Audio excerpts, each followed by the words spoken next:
Hey guys, welcome to Nerdarchy, for nerds by nerds. I'm Ted, hanging out with some of the colleagues here. Dave. Nate. And today we want to start off a new series. We're going to D&Dize your favorite iconic characters from, books, movies, wherever else. And Dave brought up the suggestion of Hawkeye. Well, yeah. Okay. First of all, Avengers just came out this weekend. Mm-hmm. So we've got Avengers on the mind. We have Avengers on the mind. I'm very excited because I'm going to see it tonight. And me and Ted actually and Ryan actually all went together and saw the first Avengers movie on my birthday because, Martha was thinking of me when they released that. Anyway, so we're going to do Hawkeye. I kind of cherry picked this one because I feel like he's one of the easier characters to do. Okay. Yeah, let's start off on easy. And work towards God mode. Yeah, so obviously we got our race human. Well, he's clearly human. Check. And there's some questions on his background because he's a smart guy. So would he fall into say Sage because he would know different things, or because he was a criminal in his background? I would say Sage is definitely not the way to go. Okay. I would either go criminal or spy variant criminal. I mean, yeah. I think that covers all the bases. It gives them some different interesting skills. If criminal is game set part of the criminal, like I might trade that out for a language or something because he's a little more diverse. I feel like for spy, you could totally trade that out for a language, a game set for a language. Yeah, but then again, his character type might also lend itself. His personality may lend itself to actually having proficiency with the game as well. But that's definitely an area where I might consider trading out a language. So you guys have been discussing back and forth, and I've been just sitting here holding my tongue as you guys discuss the class. Well, I definitely have to say that his primary class is going to be Rogue.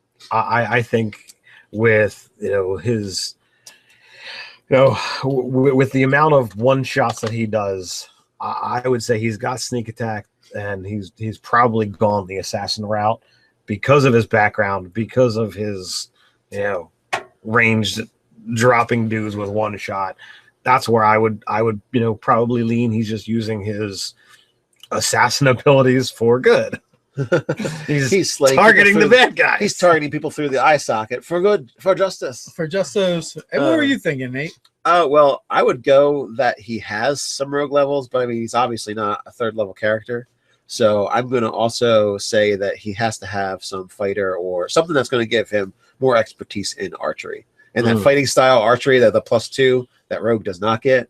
Is when he goes like this and fires and is able to hit without looking. Yeah, that's an assassinate. Maybe he was wearing sunglasses at the time. He saw him in the reflection. I'm going to agree with you partially, and I'm going to go fighter battle master. Oh, yeah. Or here's another one. Ranger gets spells. And a lot of their spells are combat based, specifically missile weapons, and you could definitely change out like the magic part for like technology.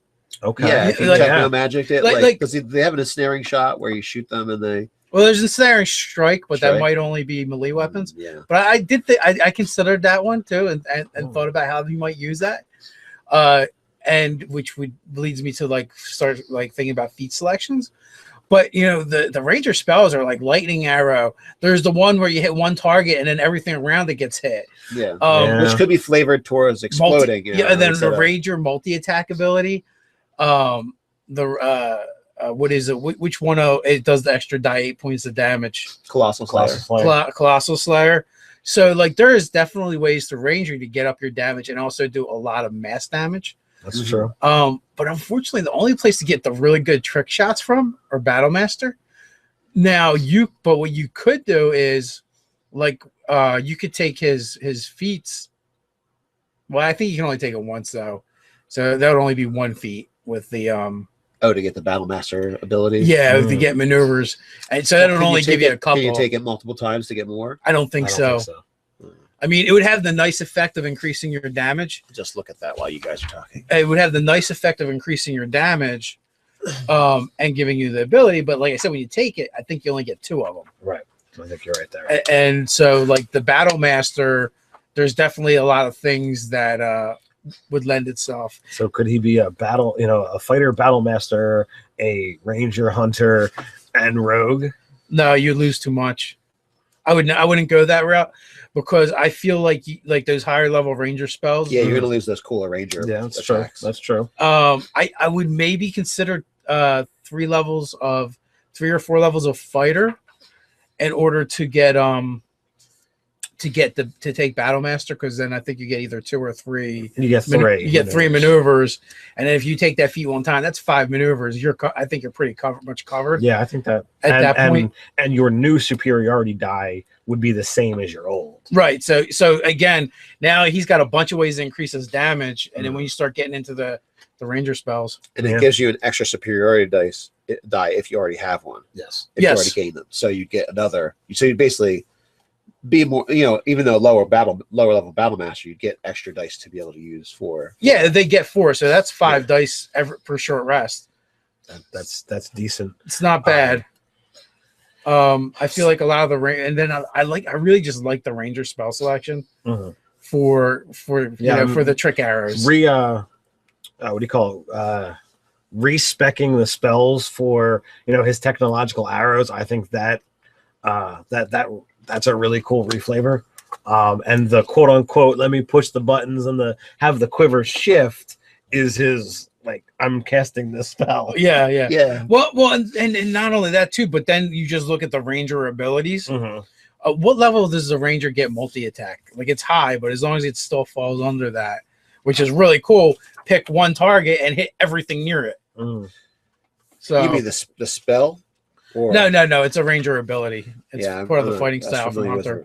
Okay, I'll check that out. While Nate's looking that up, I absolutely would have to say that he's got observant feet. Yes, that's where I was going next. That's an absolute must. I mean, I have a 11. So I would seriously put him up there if he's going to have 4 or 5 levels. Oh, these are Avengers, dude. They're like 20 level characters. They fight alien invasions. All right, well, if you're fighting alien invasions off 14th matter level, of fact, I saw in one of the Pathfinder groups, someone was like, "I just watched the Avengers. Let's make the Hulk with a 15-point buy-in and first level." I'm like, why bother? You can't do it. It's not even Hawk Light. So that's true. So we're looking at a minimum of 11 levels of ranger, 5 levels of fighter. Yeah. So I'd rather just go 17 levels of rangers, 3 levels of fighter. Okay. And no assassin. No assassin. I don't think he needs it, man. I think he's going to get the damage output from his superiority dies and the ranger abilities. So and let's face it, that those dies alone are enough to they're enough to put down most of your normal guys. That's true. Yeah, that's true. He's not when you're fighting the villain, he's got help tricks on his own. And while he is awesome, I think his comparability to some of the other higher level guys of Avengers, he's not going to stand up to Hulk and Thor. Yeah. So if you're going to put him in the range, you could say he's got at least have 11 levels in Ranger and 3 in Battle Master. Yeah. And then from there, whatever somebody wants to do. I mean, well, maybe you could go 3 levels and just take the assassin path. Just for the assassinate. I think. Well, it's to give that one-shot kill feel, because it doubles all the damage, right? When it's a sneak, doubles all the dice. Yeah, but what you're going to lose though? You're going to lose the number of attacks from. That's right. Well, actually, no, you don't, because Ranger it's only fighter. If it was a fighter, it would matter. Right. Yeah, but so that might work if you. So that's 6 and then 14 levels. You'd have to look at all right. Well, what higher level ranger abilities are you wind up losing? What levels of spells are you losing? So I mean, well, you're never going to get 5th level spells if you take 6. Yeah, I guess that's the problem. Lightning arrow is like a 4th level spell. Yeah, well, you get a 4th level spell if you take 6 levels of. So that's what you really have to look at is what are you losing in the spells? Is the assassin abilities worth it or not? Which they might be. So let's move on to feats. You said observant. That's gotta have observant. You really sharpshooter or whatever that is, where you lose disadvantage on your long range, right? Yep, sharpshooter's a gimme. Is the sharpshooter is that the one that also allows you to take a -5 to get a +10? Yes. Okay, that's an So- absolute must. And you ignore certain covers. So there's another one that I was thinking of that's kind of like not obvious.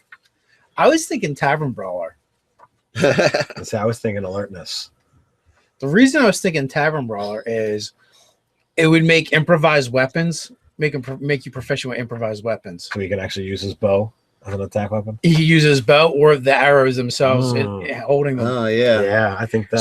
So and I thought it would be cool, like if you did take ensnaring strike, so like he can't he just stabs them with the arrow instead of shooting them with it. Yeah, like stab it Instead of into his melee. boot or something. Because he gets down to 1 arrow and it's like, oh, there's a guy in my face and I'm down to 1 arrow. Stab. Yeah, basically that. We're plucking them from people he's shot already. And alertness is actually another really good one as well. Yeah, I Not think being Tavern Brawler surprised. works really well for what the type of fighting style you could get out of that. Yeah, and it also means you do a die 4 unarmed as well. So I just feel, it's not like an amazing boost to the character, but I thought flavor wise, It it's definitely kind of fits, cool. Yeah, I think that fits. You've got. I'm not sure what the Battle Master Superiority die feat is called. Martial Adept or something. Yeah. All right, so Martial Adept, Observant, Alertness, Tavern Brawler, Sharpshooter. That's a lot. Yeah, I don't think you're taking any ability pluses. yeah, you're not taking any ability pluses. You're just gonna have to go through your genetic engineering or your what Magic.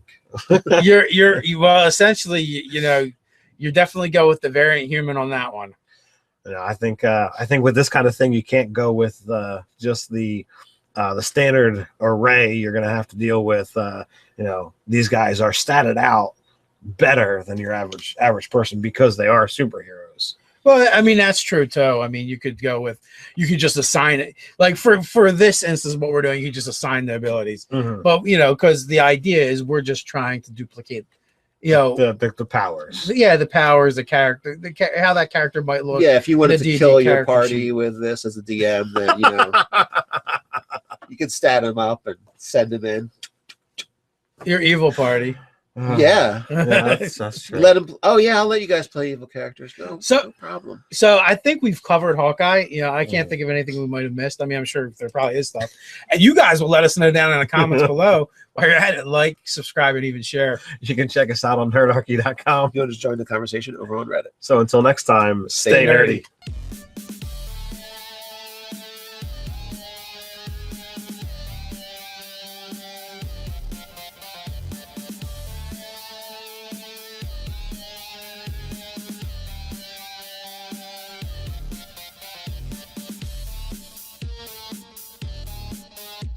On the mind, I'm very excited because I'm going to see it tonight, and me and Ted actually and Ryan actually all went together and saw the first Avengers movie on my birthday because Martha was thinking of me when they released that. Anyway, so we're gonna do Hawkeye. I kind of cherry picked this one because I feel like he's one of the easier characters to do. Yeah, let's start off on easy. And work towards God mode. Yeah, so obviously we got to erase human. Well, he's clearly human. Check. And there's some questions on his background because he's a smart guy. So would he fall into say Sage because he would know different things, or because he was a criminal in his background? I would say Sage is definitely not the way to go. Okay. I would either go criminal or spy variant criminal. I mean, Yeah. I think that covers all the bases. It gives them some different interesting skills. If criminal is game set part of the criminal, like I might trade that out for a language or something because he's a little more diverse. I feel like for spy, you could totally trade that out for a language, a game set for a language. Yeah, but then again, I'm Ted, hanging out with some of the colleagues here. Dave. Nate. And today we want to start off a new series. We're gonna D&Dize your favorite iconic characters from books, movies, wherever else. And Dave brought up the suggestion of Hawkeye. Well, yeah. Okay. First of all, Avengers just came out this weekend. So we got Avengers on the mind. We have Avengers on.